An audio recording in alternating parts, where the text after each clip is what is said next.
Hello, welcome to today's episode of the Healthcare Security Brief podcast, where we explore the current state and future of cybersecurity and partnerships that make a real difference for healthcare organizations. Today, we are excited to have David Cooper, the Microsoft Security Leader for Americas for EY's Cybersecurity.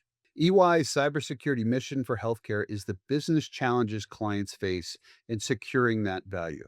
They serve both the payer and provider side in their healthcare market focus. This also includes protecting that patient experience and delivering patient care along that value chain and all that comes with that. In today's discussion with David, we dig into topics such as the two primary things EY is talking to their clients about right now, which is getting their data AI ready and modernization. We also talk about the force multiplier effect with EY teaming with Microsoft and how that partnership allows for an efficient approach to achieve a higher outcome for clients. And we also talk about how clients are leveraging AI to see more and respond to more in the healthcare security space. So, with that said, let's jump into today's episode with David. So, welcome, David, and huge thanks for joining us for this discussion. Thanks, Greg. I'm really happy to be here. Fantastic. Huge thanks. David, for listeners who may be getting introduced to EY cybersecurity for the first time, maybe could you just touch on like what's your mission in healthcare and what kind of healthcare organizations do you typically serve? Sure. So at EY, we are laser focused on the business challenges that our clients face. And from a cyber perspective, that means securing the value that's in that business. And so when we look at the healthcare industry that we serve on the payer and the provider side, we're really looking at protecting that patient experience and that the delivery of patient care wherever it happens in that value chain, and then how it gets supported and paid for on the payer side. So everything that we do in cyber is really focused around that protecting of the patient experience and all the things that come from that. Fantastic. Hugely important, especially with all the different convergence of AI and healthcare constraints and stressors being introduced. Preserving that patient care focus is absolutely key. And that leads into my next question. What's been top of mind for your healthcare clients this quarter? Have you seen any recurring themes around risk, resilience, modernization, especially given this explosion of AI that's taking place in the market? Yes, absolutely. There are, I would say, two primary things that we're talking about with our clients right now. The first is, as you mentioned, AI is on everybody's mind. And really, the first challenge that a lot of healthcare organizations have is getting their data AI ready. So we're having a lot of conversations around data governance, data management, proper access control, and really tightening everything up so that when we turn the AI tools onto that data, it can be both maximally effective as well as minimally risky and maximally compliant. The other conversation we're having is exactly around modernization. Healthcare organizations, as we all know, are very cost constrained, and every dollar has to go as efficiently as it can to support patient care. And so there's a lot of discussion now around how do we modernize the security program, the security tech stack to get as much value out of it as possible and potentially free up capital to then apply to additional security use cases, whether that's AI security or medical device security or things like that. Yeah, totally agree, David. Thank you. And I know that's top of mind for a lot of healthcare organizations as they look to kind of leverage their existing investments in technology and then how to try to extract that value to translate to new technologies that they can employ and take advantage of moving forward. And the next step, maybe, David, could you help us paint a picture of the EY and Microsoft partnership in action? Where do you think that strategy and compliance expertise from EY plus Microsoft's AI powered security tooling, how does that combine strengths and how does that converge to deliver, say, faster outcomes and Yeah. really become a force multiplier? Yeah. Well, it really is a force multiplier for us, and we're really excited about the partnership. For me, the recipe is really simple. EY brings that deep industry knowledge. When we think about healthcare, we understand the intricacies and the challenges of healthcare delivery and patient care. And what Microsoft brings to the conversation are these incredibly robust tools across a variety of different problems to be solved or customer jobs to be done. And when we bring those things together, we're able to apply that technology in a maximally effective way for our healthcare clients and do it in a very efficient way. And so what we find is that a lot of our clients want to work with both of us together because we deeply understand the industry challenge and how to leverage the technology stack to achieve a higher outcome. Fantastic. And I think that's super important, especially as clients look about that landscape of technology. And, with your expertise and partnership with Microsoft, we can tell a really cohesive, better together story. So totally appreciate that. Could you maybe touch on how you're using Microsoft Security Copilot to help SOC teams move at, machine speed for elements like incident response, threat hunting, and executive ready reporting? Yeah.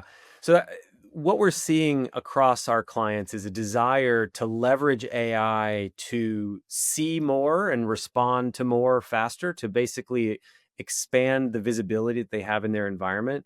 And as we increase that signal, it becomes increasingly important to use tools like Security Copilot to help us rapidly distill the core signal in the noise and then respond appropriately. So our SOC teams are using Security Copilot along with Sentinel to really get to the meat of what's going on in the environment, rapidly triage it, and then be able to feed back those learnings both to the SOC team themselves, as well as those senior executives who want to understand what happened and what needs to be improved. So what this is helping is it's working with our human defenders to go faster and really elevate their capability and their speed when it comes to responding to these threats. Security Copilot is one of the tools that we use to kind of help our clients on that journey to what Microsoft calls the frontier firm, where agents and humans are working together to achieve better outcomes. Yeah, fantastic. Good feedback. And I know that's really where, as you mentioned, defenders are really looking, to augment their workload with smart technology that can make them more productive, open that day. And I think you touched on velocity, which is what we're seeing. So it's not only a growth of these signals, it's at how fast they're coming in and the real time need to kind of parse through that important data and come out with decisions and information that are actionable. So thank you. Absolutely. And to kind of build across that, David, on the data side, how can you explain a little bit like how does Microsoft Purview kind of simplify the work? Especially like giving one pane of glass for sensitive data visibility, policy enforcement, and audits across clouds and apps. Can you give some more context on that? Yeah, sure. So, as we talked about before, AI ready data is a key issue for all of our clients, and their data estate is often the result of many, many years of evolution across structured and unstructured data types. And so, the challenge that they have is to rapidly understand what sensitive data is where, what data that has a regulatory compliance burden exists and where that is, and making sure that those controls are applied appropriately before we even get to adopting AI.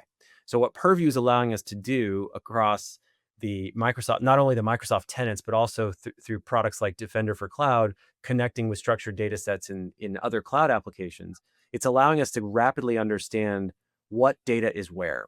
And from there, we're able to understand what our control exposures may be, what levels of access that we have, what other types of security controls are applied, and then fix those in an automatic way that we can then maintain using the platform itself. So it's a really great way of accelerating our AI data readiness and also of helping to tighten security controls across the enterprise. This is especially important. I just want to add this piece. This is especially important as we adopt agentic AI and as we think about where the tool sets are going, particularly with Microsoft Agent 365.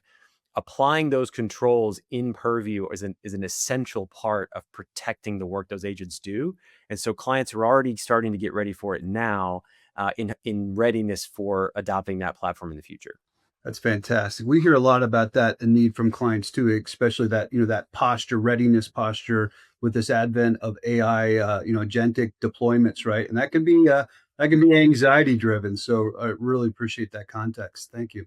So I think we talked a little bit about this explosion of AI, but Gen AI is everywhere these days. So how do you help healthcare organizations, set practical guardrails, maybe when it comes to retention, auditing, and responsible use policies so that innovation for healthcare stays compliant? Yeah. So one of the most important issues that our security clients are facing in healthcare, and it boils down to, I think, extending the good practice and governance technologies that we have into that new environment. The great thing about using the Microsoft platform is that we aren't reinventing that particular wheel. Like, the tools exist. And so a lot of the advice that we give and a lot of the work that we do is helping our clients operationalize their existing policies and processes in in the technology itself. So sometimes they do need to be adjusted, especially in the age of AI. We've seen a lot of changes to acceptable use policies and things of that nature. But the next most important step is operationalizing that policy into the controls that do two things. Number one, they protect the enterprise and they protect the patients. But number two, they also make it easy for the workers to do the important work of patient care. And I think that's really the key thing that we have to get balanced, is not only applying those controls, but doing it in a way that is still empowering our workers to do the work that really matters. And this is where Microsoft's design of these platforms has really come into play, because it is truly designed to enable that work, starting in the suite, the Microsoft tenant, but also extending out beyond that. Yeah, fantastic. And thanks for really kind of reinforcing, the importance of patient care. That's really at the heart of a lot of this. And it's always easy to lose track on that with different operational, things that are going on. And so to be kind of grounded upon that and use that as a compass is really fantastic. Thank you. And so, David, we talked a little bit of all of these converging changes on healthcare organizations and stressors and things like that. What might be your guidance to healthcare boards, for instance, on demonstrating accountability? Showing that like security investments and AI governance, how does that translate into safer operations and better patient experiences, especially with regarding the patient care that we were just talking about? Yeah. I think the key question for boards is around for security is are we protecting the value in our business? That's really the charge that they have across a number of different ways of looking at value. And for security, that comes down to, as we've been discussing, that patient care experience and the care delivery at every part of the chain, from the actual point of care all the way back up through the insurance and billing processes and everywhere in between, because the information that we're dealing with is highly sensitive and very important for that individual patient. And so if you're a board, the question you need to be asking is, do we have the right technologies and the right programs to protect that value? And are we enabled to secure the technology change and disruption that's coming? So as we think about agentic AI, we're already seeing amazing use cases where agents are augmenting the work of humans. There's some great use cases in healthcare around patient care notes. Care providers can dictate in real time the care that they are providing. The agents are triaging that and putting it into medical records so that the care and the patient data is seamlessly there for all the providers in that chain. That's really amazing, and it's improving the quality of patient care and the speed with which we can deliver it. It's also going to bring some security challenges. And so if you're a board, the question you need to be asking is, are we securing our technology transformation, and have we invested in the right tools to get us there? Great comment, and I think that's really important to hit on, whether they're making those decisions that really drive the most value when it comes to cybersecurity as the tip of the spear for the healthcare organizations. Really appreciate that feedback, David. And hopefully we have time. We got a couple more questions, if that's okay. This was about the final two-parter, and you know when it comes to cybersecurity, what common myths or misconceptions are you seeing that you think might age poorly over the next 6 to 12 months? And do you foresee any new trends that will maybe emerge and have impact on healthcare organizations, so that people that might be on a board or other people involved with the healthcare organization would need to take note of? I think one of the myths that I see is an idea that security is somehow a blocker to business improvement and business change.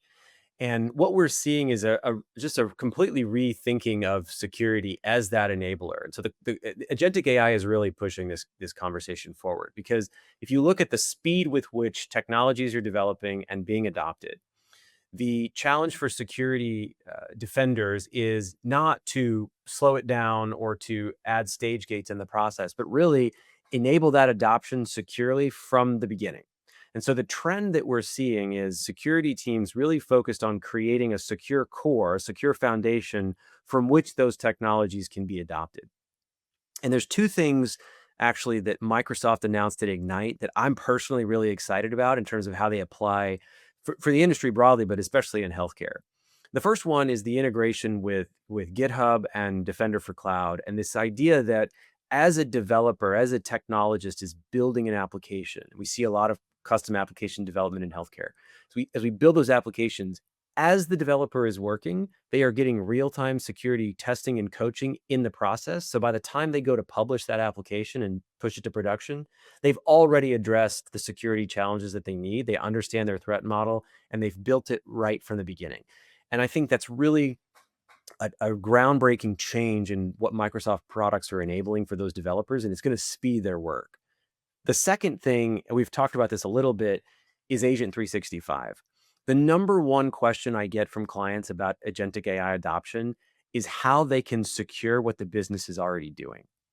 And so Agent 365 is going to allow organizations to essentially give that secure core to their business and say, wherever you're building, for whatever use case, as long as it is governed in this way, it's got an Entra ID, it's got the Purview and Sentinel policy, or the Purview policies and the Defender policies, and it's got Sentinel visibility.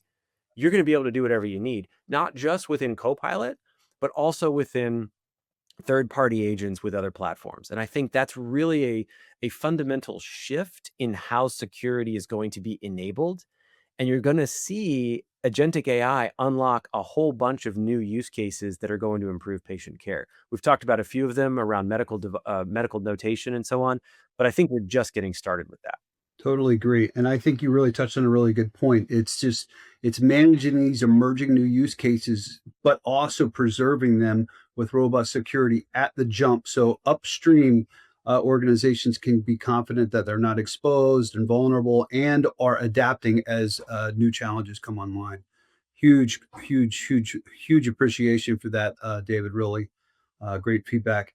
And with that, thank you for joining us today, and also thank you for your partnership with the EY. And again, I think we had a meaningful discussion today about the better together and where things are going. And obviously that'll change. And so hopefully maybe we can come back in a couple months and pick up on this discussion and give people an update. So thank you, and thanks for the audience for tuning in for this recent episode of the Healthcare Security Podcast Brief. Thank you. Thanks for having me.